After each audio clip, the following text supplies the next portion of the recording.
सब व्रतों में सर्वश्रेष्ठ श्री एकादशी व्रत है। समस्त विश्व में कोई ऐसा नहीं जो एकादशी व्रत की महिमा न जानता हो। एकादशी का प्रादुर्भाव और एकादशी जी की जो महिमा है उसके विषय में थोड़ी चर्चा करते हैं। सतयुग में शंखासुर का पुत्र मुर नामक दैत्य हुआ। शंखासुर को भगवान विष्णु ने मार डाला। इससे मुर को बड़ा दुख हुआ। इसका बदला लेने के लिए वो वन में जाकर मुर दैत्य घोर तपस्या करने लगा।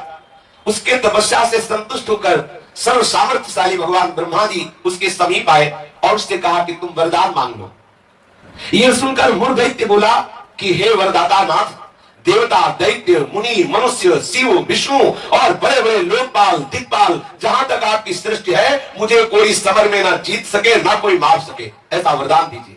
इतना उसने तप किया मुर दैत्य ने कि भगवान ब्रह्मा को विवश होकर के ऐसा ही हो तथास्तु, ऐसा ही हो कहना पड़ा। अब ब्रह्मा जी ऐसा कह करके अपने लोक को चले गए।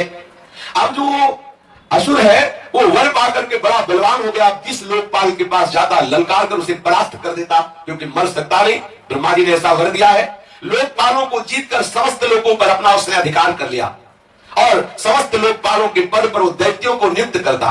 दैत्य सदैव विपरीत भावना वाले, समस्त ब्राह्मणों को, भक्तों को, गाय को, ऐसे सब संतों को सताना, मारना, काटना, महान अत्याचार मुर दैत्य के द्वारा फैल गया। दुखी होकर के समस्त देवता भगवान शंकर जी के पास गए। भगवान शंकर जी सबको आश्वासन दिए, क्योंकि वो कल्याण स्वरूप है। जब जब कोई भारी विपत्ति पड़ती है तो समस्त देवता महादेव जी के पास जाते हैं। फिर महादेव जी उपाय बताते। जैसे समुद्र मंथन के समय हलाहल विष निकला तो किसी भी देवता की ताकत नहीं कि चख सके। महादेव जी के पास गए और प्रार्थना की तो आज भी भगवान शिव को नीलकंठ कहा जाता है, उसे धारण करते हैं। यद्यपि इनकी सेवा है सृष्टि का संहार करना, पर सृष्टि की रक्षा जहां कोई नहीं कर पाता वहां ये करने के लिए बुलाए जाते हैं। हलाहल विष पीने के लिए किसे बुलाया गया? इन्हीं को तो बुलाया गया। सब देवताओं ने भगवान शंकर से कहा हमारी रक्षा करो। भगवान शंकर ने आश्वासन दिया और स्वयं देवताओं ने अपने पार्षदों के सहित युद्ध के लिए ललकारा।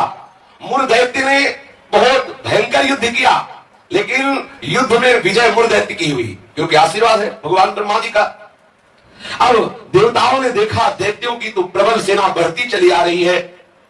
अब भगवान श्री हरि का स्मरण किया, भगवान विष्णु का कि हे नाथ आप ही रक्षा कर सकते हो।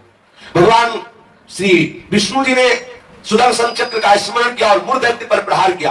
पर ब्रह्मा जी के वरदान प्राप्त होने के कारण भगवान के प्रिय पार्षद सुदर्शन ने उसको ऐसे घूमकर परिक्रमा करते हुए आकर भगवान के हाथ पर विराजमान हो गए, क्योंकि ब्रह्मा जी भगवान श्री हरि के ही अंश से प्रकट हुए। वरदान की मर्यादा रखने के लिए सुदर्शन चक्र जी समीप से जाकर वापस आ गए, लेकिन मुर दैत्य को मारा नहीं। अब तो हाहाकार मच गया कि अब ये प्रलयंकारी दैत्य जब भगवान शिव के वश में नहीं हुआ, बड़े बड़े लोकपालों को अपने अधीन कर लिया और भगवान विष्णु का सुदर्शन चक्र भी वापस हो गया, अब क्या होगा? सब देवता भगवान विष्णु से प्रार्थना करने लगे।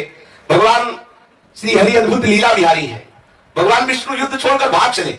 मुर दैत्य ने देखा कि सबका मुखिया तो भाग पड़ा, इसको हम जिंदा छोड़ेंगे नहीं। वो गदा लेकर भगवान का पीछा किया मुर दैत्य ने। भगवान भागकर बद्रिका आश्रम में गए और एक बड़ी ही गहरी एकांती गुफा में जा छिपे और अत्यंत श्रमित हुए निद्रावश से प्रतीत होने लगे। मुर ने गुहा में प्रवेश करके दहाड़ लगाई, कहाँ है? भगवान विष्णु को संबोधन किया, कहाँ है तू?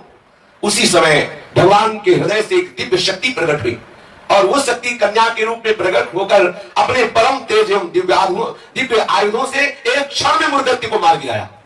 क्षण में दैत्य को मार गिराया। भगवान विष्णु के हृदय से एक दिव्य शक्ति प्रकट हुई जिसने कन्या रूप धारण किया और अपने दिव्य शक्ति से उस मुर दैत्य को क्षण मात्र में सेना से नाश कर दिया। उसी समय देवताओं ने पुष्पों की वर्षा की और उस देवी की स्तुति की। स्तुति सुनकर श्री भगवान जग गए। भगवान विष्णु ने देवताओं से कहा तुम किसकी स्तुति कर रहे हो? क्या हुआ? बोले प्रभु आपके हृदय से कन्या प्रकट हुई और इसने सब दैत्यों का नाश कर दिया और मुर दैत्य को भी मार दिया। भगवान ने कहा कि ये कन्या जो हमारे हृदय से प्रकट हुई ये एकादश तिथि को प्रकट हुई, 11 को, इसीलिए इस कन्या का नाम होगा एकादशी। और हे एकादशी तुम अष्ट सिद्धियों और 9 निधियों की स्वामिनी होगी। तुम्हें इतनी सामर्थ्य होगी कि जो तुम्हारा व्रत रखेंगे उनके चरणों में मोक्ष लुटेगा। एकादशी का महत्व है उसके चरणों में सर्वपाप प्रशमनम पुण्यमात्यंतिकम तथा गोविंद स्मरणम मेकादश्यामुपोषणम जो एकादशी का उपवास करेगा वो निष्पाप हो जाएगा। जो एकादशी का उपवास करेगा वो बड़ा पुण्यात्मा होगा। जो एकादशी का उपवास करेगा उसे गोविंद के चरणारविंद की भक्ति प्राप्त होगी। श्री भगवान विष्णु ने कहा जो तुम्हारा व्रत करेगा वो चाहे स्त्री हो चाहे पुरुष हो, वो जो कामना करेगा उस कामना की पूर्ति हो जाएगी। यदि कोई कामना नहीं करेगा तो मेरी भक्ति प्राप्त हो जाएगी।